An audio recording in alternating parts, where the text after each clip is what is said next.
Good morning students.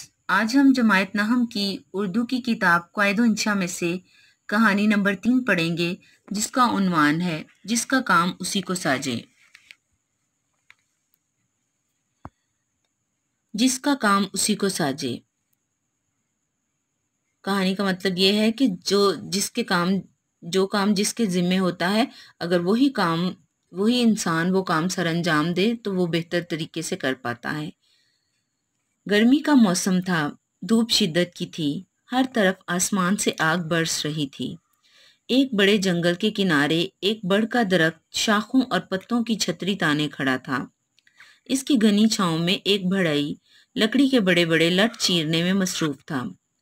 वो अपने काम में इस कदर मशगूल था कि इसने कभी भड़ की छांव की सिवा किसी तरफ ख्याल नहीं किया था। बड़ के ऊपर एक बंदर भी रहा करता था और बड़ी तवज्जो से बढ़ई को लकड़ी चीरते देखा करता था। इसे बढ़ई का काम इतना पसंद आया कि वो चाहता था कि बढ़ई चला जाए और वो लकड़ी चीरने के लिए लट पर बैठ जाए और बढ़ई बनकर लकड़ी चीरे। बढ़ई अक्सर लकड़ी चीरते वक्त लकड़ी की दर्ज में पिंचर ठोंक लिया करता था। बंदर ने ये सारा खेल देखा और मौका की तलाश में रहने लगा। एक दिन का जिक्र है कि बढ़ई किसी हाजत के लिए लट से उठा।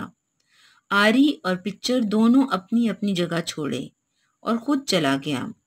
बंदर ने देखा, मौका पाया, दरख्त से उतरा, लट पर आ बैठा और इधर उधर देखा। झांक कर लकड़ी की दर्ज के पिक्चर के साथ खेलने लगा। जोर लगाता और इसे हिलाता रहा। हिलते हिलते आखिर पिक्चर दर्ज से निकल आई और दर्ज बंद हो गई। इसके साथ ही बंदर का हाथ दर्ज में आकर फंस गया। बतेरा चीखा चिल्लाया, तड़पा, मगर ऐसा फंसा कि निकल ना सका। आखिर बेहोश होकर गिर पड़ा। बढ़ई ने बंदर की चीखें सुनी तो भागा हुआ आया। बंदर को बेहिस्सो हरकत पड़े पाया। जल्दी से पिक्चर उठाई और लकड़ी की दर्ज में ठोंक दी।